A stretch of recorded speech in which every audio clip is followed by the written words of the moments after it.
नमस्कार, आप देख रहे हैं टॉप एजेंडा। मैं हूं आपके साथ कीर्ति बिंदल और बुलेटिन का आगाज बड़ी खबर के साथ करेंगे। लखनऊ से बीजेपी की क्षेत्रीय कार्यसमिति की बैठक 17 मई से शुरू होगी।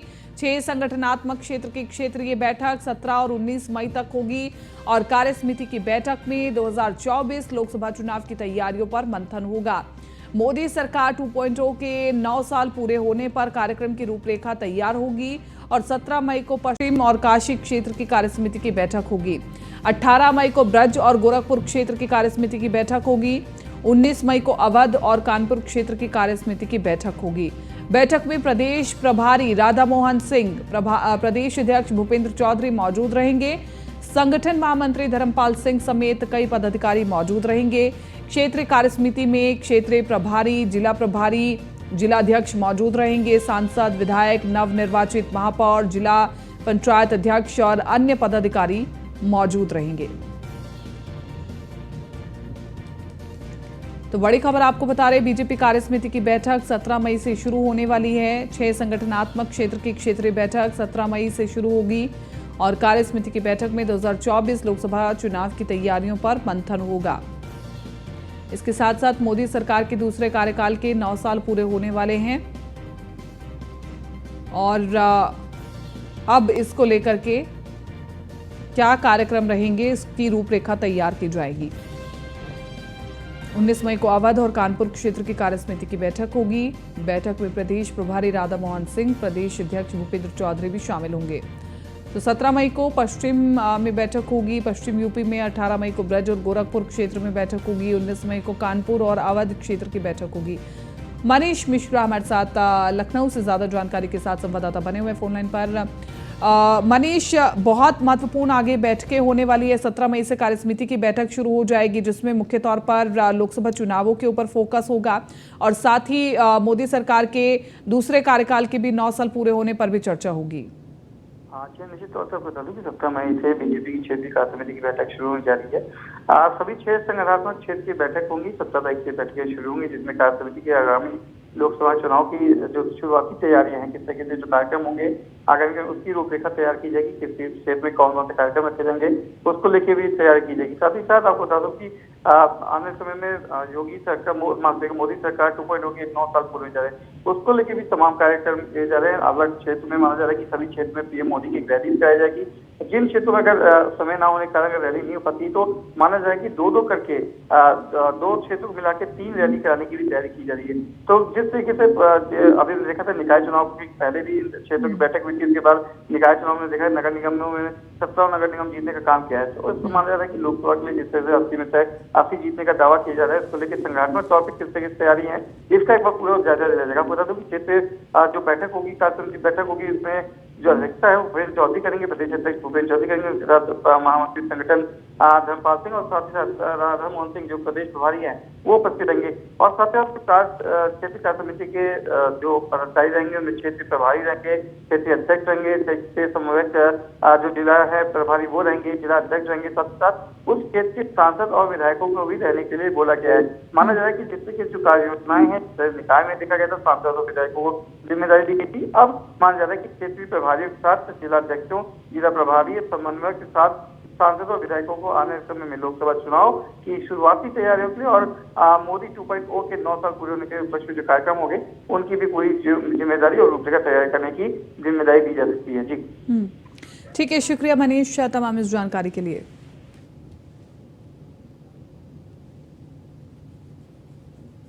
तो देखिए, कार्यसमिति की बैठक में 2024 लोकसभा चुनाव की तैयारियों पर मंथन होगा और जैसे कि हमारे सहयोगी बता रहे हैं कि जल्द ही ये कार्यसमिति की बैठकें शुरू हो जाएंगी जिसका सीधा मुख्य लक्ष्य होगा 2024 के लोकसभा चुनावों की रूपरेखा तैयार करना, कैसे कैसे पार्टी को कहां पर मजबूत करने की ज़रूरत है और क्या कार्यक्रम रहेंगे, तमाम सांसद विधायक कैसे इन कार्यक्रमों में जुटेंगे, ये बहुत महत्वपूर्ण रहेगा।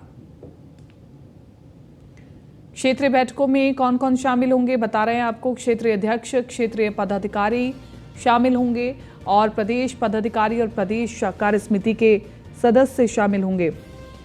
जिला प्रभारी, जिला अध्यक्ष, सांसद, विधायक, नवनिर्वाचित महापौर, जिला पंचायत अध्यक्ष, क्षेत्रीय प्रभारी और क्षेत्रीय समन्वयक इस बैठक में मौजूद रहेंगे। क्षेत्रीय अध्यक्ष और क्षेत्रीय पदाधिकारी भी इस बैठक में मौजूद रहेंगे।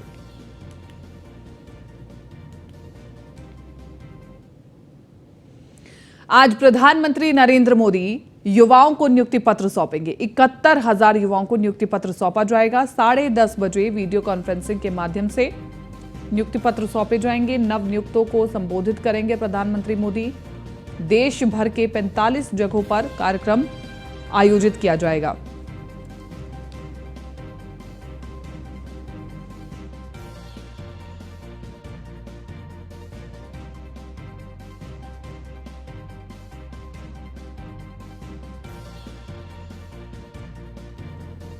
लखनऊ, वाराणसी, आगरा में नियुक्ति पत्र दिए जाएंगे। मुरादाबाद, गोरखपुर में नियुक्ति पत्र बांटे जाएंगे। लखनऊ में केंद्रीय मंत्री स्मृति ईरानी शामिल होंगी। वाराणसी में केंद्रीय मंत्री महेंद्र पांडेय शामिल होंगे। मुरादाबाद में केंद्रीय मंत्री भानु प्रताप शामिल होंगे। आगरा में केंद्रीय मंत्री संजीव बालियान शामिल होंगे और गोरखपुर में केंद्रीय मंत्री अजय कुमार मौजूद रहेंगे।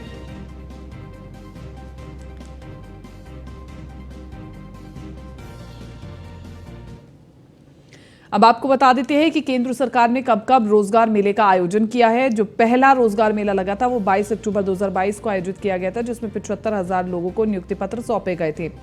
दूसरा रोजगार मेला लगा था 22 नवंबर 2022 को, जिसमें 71,000 युवाओं को नियुक्ति पत्र सौंपे गए थे। और तीसरा रोजगार मेला 20 जनवरी 2023 को आयोजित किया गया था, जिसमें 71,000 युवाओं को नियुक्ति पत्र सौंपे गए थे। जबकि चौथा रोजगार मेला अब आयोजित किया जा रहा है, जिसमें एक बार फिर से 71,000 युवाओं को नियुक्ति पत्र सौंपे जाएंगे।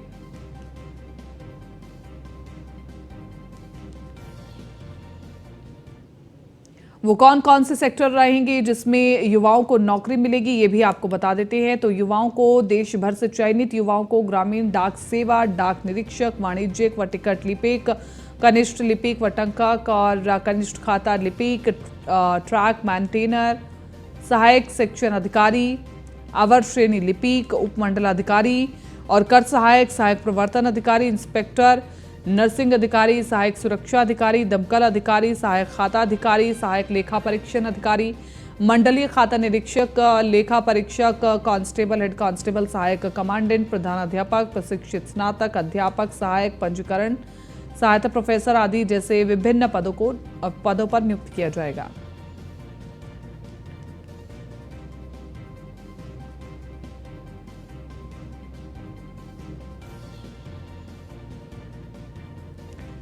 चलिए अब आपको बताते हैं रोजगार मेले के पीछे का कारण क्या है। और रोजगार मेला रोजगार सृजन को सर्वोच्च प्राथमिकता देने के प्रधानमंत्री की प्रतिबद्धता को पूरा करने की दिशा में कदम है। और ये उम्मीद जताई जाती है कि रोजगार मेला आगे चलकर रोजगार सृजन में एक उत्प्रेरक के रूप में कार्य करेगा और युवाओं को उनके सशक्तिकरण और राष्ट्र विकास में उनकी भागीदारी सुनिश्चित करने के लिए उन्हें सार्थक रोजगार अवसर प्रदान करने में अहम भूमिका निभाएगा। बता दें कि भर्ती किए गए नए लोगों को कर्मयोगी प्रारंभ के माध्यम से खुद को प्रशिक्षित करने का अवसर भी मिलेगा, जो विभिन्न सरकारी विभागों में सभी नई नियुक्तियों के लिए एक ऑनलाइन ओरिएंटेशन कोर्स है।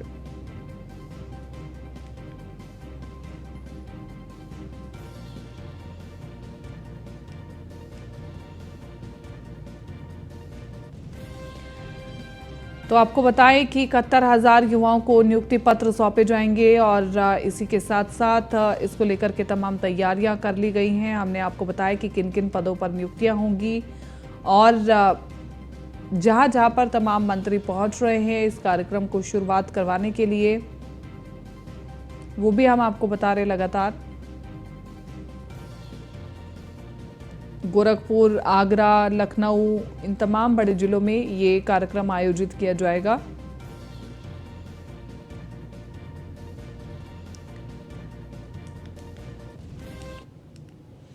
आज राहुल गांधी मामले में झारखंड हाईकोर्ट में सुनवाई है। अमित शाह के खिलाफ आपत्तिजनक टिप्पणी का यह पूरा मामला है। गृह मंत्री पर कथित रूप से अपमानजनक टिप्पणी करने का आरोप है। चुनाव प्रचार के दौरान आपत्तिजनक टिप्पणी करने का आरोप रांची सिविल कोर्ट से जारी नोटिस पर हाईकोर्ट रोक भी लगा चुका है। मामले की सुनवाई न्यायाधीश अंबुजनाथ की अदालत में होगी। राहुल गांधी के वकील पीयूष चित्रेश और दीपांकर राय अपना पक्ष रखेंगे। बीजेपी नेता नवीन झा ने निचली अदालत में याचिका दाखिल की थी।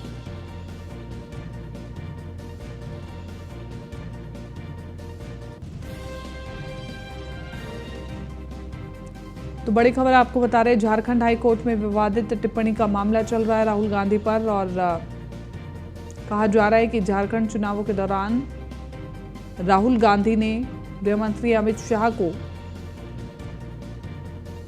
विवादित टिप्पणी की थी।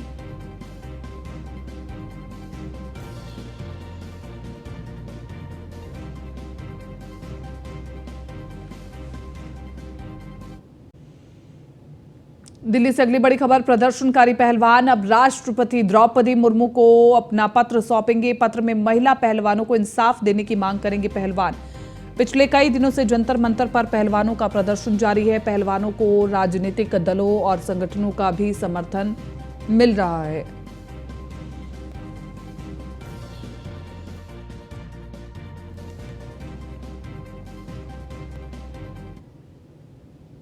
चलिए दिल्ली से अगली खबर आपको बता दें, द केरल स्टोरी फिल्म मामले में आज सुप्रीम कोर्ट में सुनवाई है। और कल सुप्रीम कोर्ट में मामले को लेकर के सुनवाई टल गई थी। केरल हाई कोर्ट के आदेश के खिलाफ सुप्रीम कोर्ट में याचिका लगाई गई थी। फिल्म पर बैन लगाने से इनकार करने वाले फैसले पर याचिका लगी है और 5 मई को हाई कोर्ट ने फिल्म रिलीज पर रोक लगाने से इनकार कर दिया था। केरल हाई कोर्ट ने आदेश जारी करने से पहले फिल्म का ट्रेलर देखा था। फैसले में कहा था कि फिल्म में इस्लाम और मुसलमानों के खिलाफ कुछ भी नहीं है।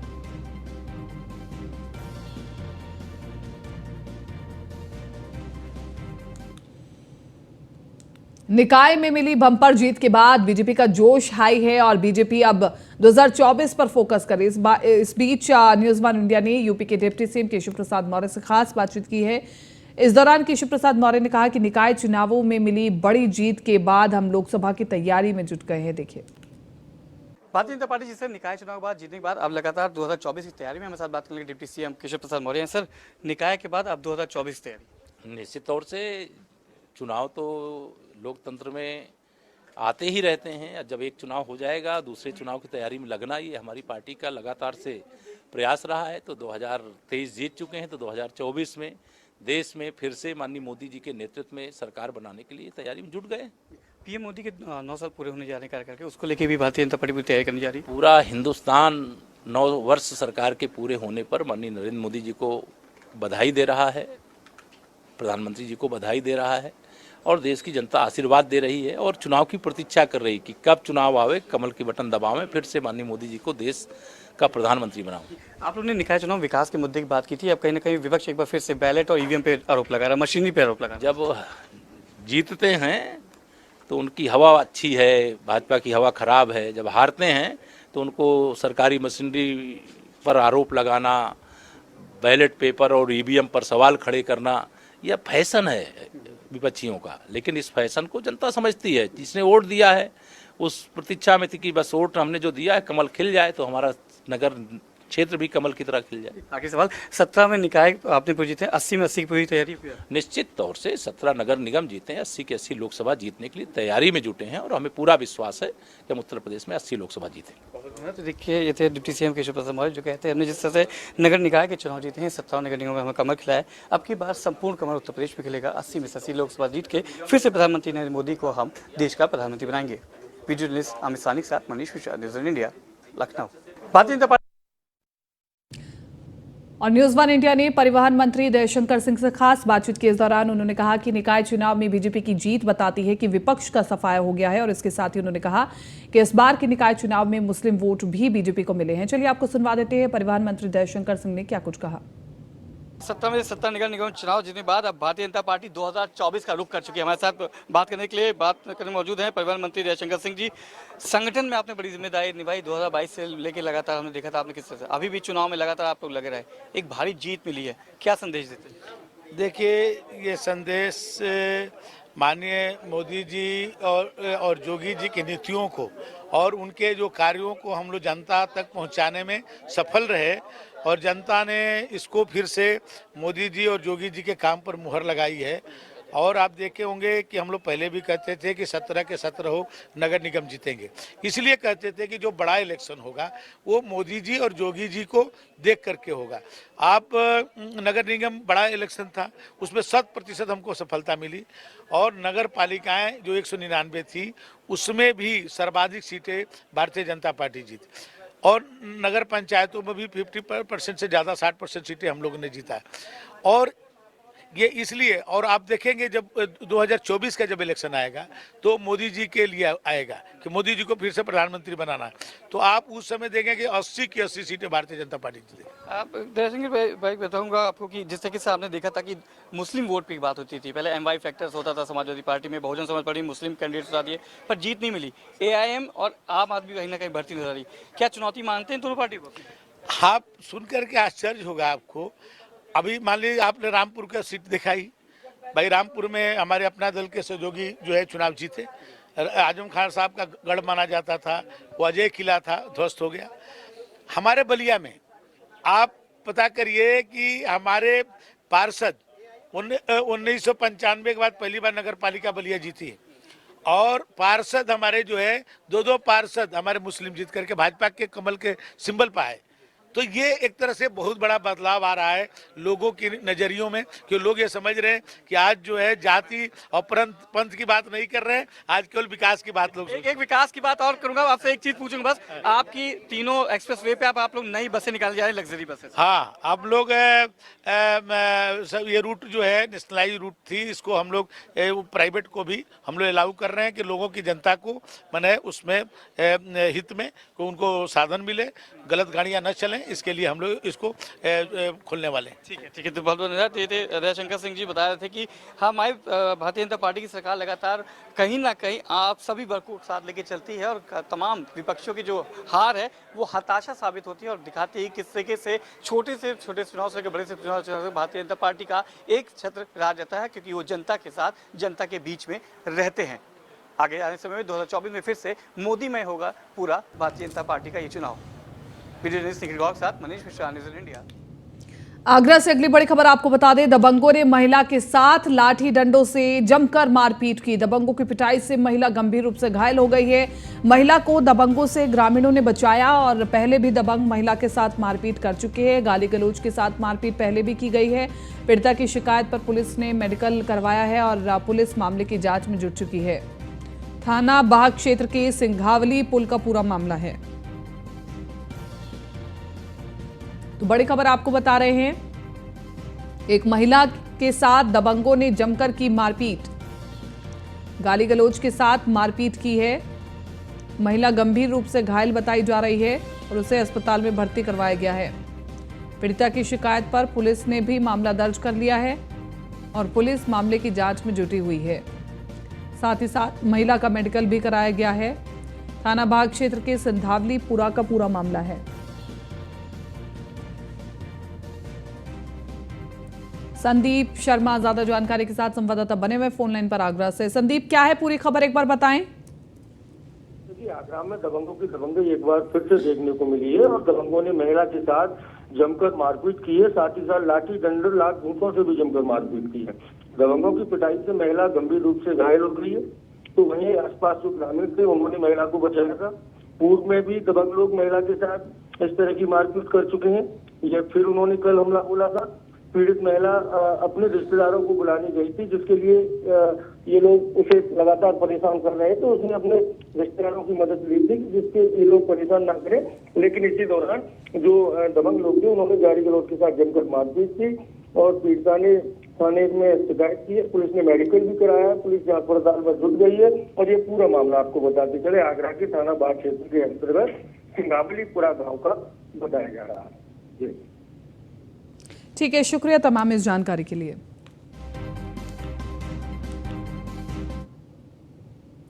दिल्ली में धरनारत महिला पहलवानों के समर्थन में भाकियू उतर गई है। बुलंदशहर में भाकियू ने बृजभूषण सिंह की गिरफ्तारी की मांग को लेकर के मिसाल जुलूस निकाला।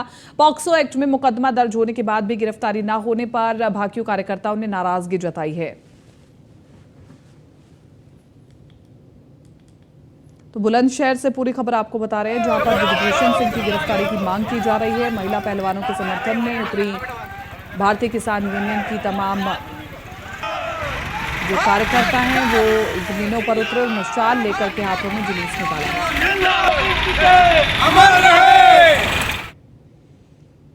सियासत में एक जीत से माहौल कैसे बदल जाता है, इसे समझना तो कर्नाटक की ओर रुख कीजिए, जहां कांग्रेस ने विधानसभा चुनाव में पूर्ण बहुमत पाया तो विपक्षी दलों का एक धड़ा जो अब तक कांग्रेस को अपने लिए अछूत मान रहा था, अब वो चौंकाने वाला फैसले ले रही है और कांग्रेस तक अपने दिल की बात पहुंचाने के लिए अपने तरीके से संदेशा दे रही है। अब तक एनसीपी अध्यक्ष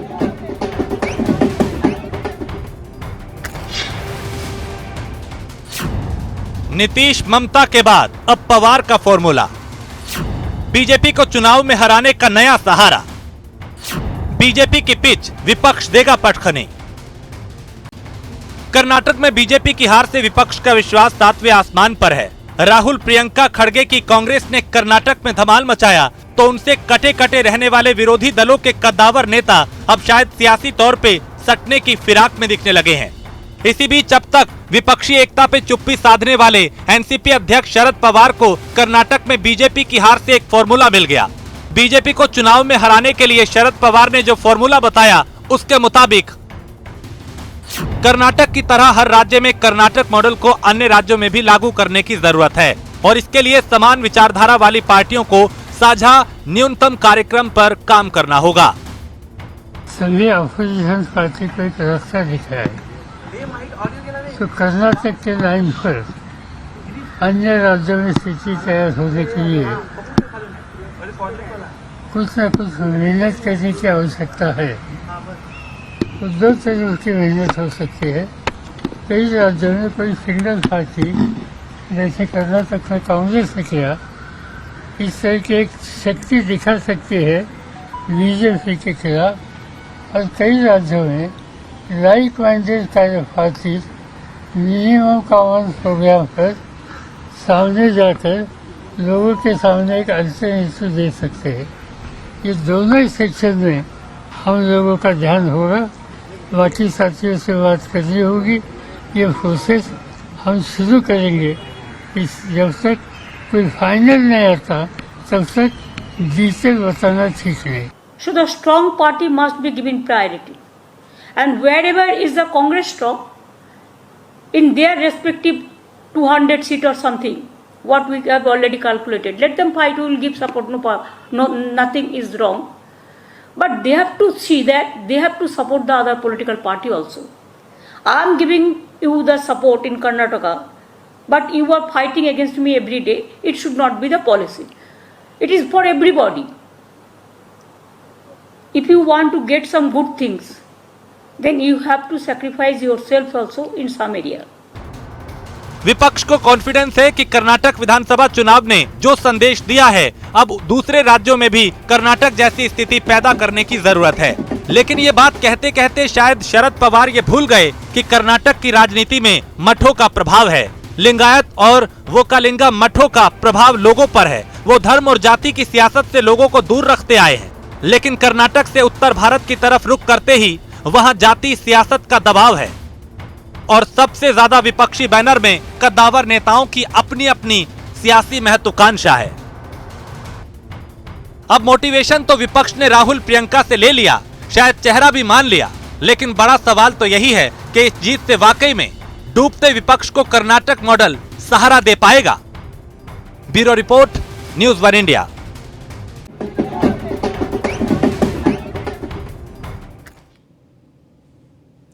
और पीलीभीत से अगली खबर आपको बता रहे हैं, प्रतिबंध के बाद भी हर्ष फायरिंग करते दिख रहे युवा और बंदूक मिलते ही हर्ष फायरिंग करते हुए युवा दिख रहे हैं। शादी समारोह में फायरिंग होने से बुजुर्ग घबराया। कई राउंड फायर करने के बाद युवक ने गांव में दिखाया अपना रौब। प्रीता की राइफल से युवक ने बैगानी शादी में फायरिंग की। फायरिंग के बाद युवक ने वीडियो शेयर भी किया। थाना माधो टांडा क्षेत्र का पूरा मामला है।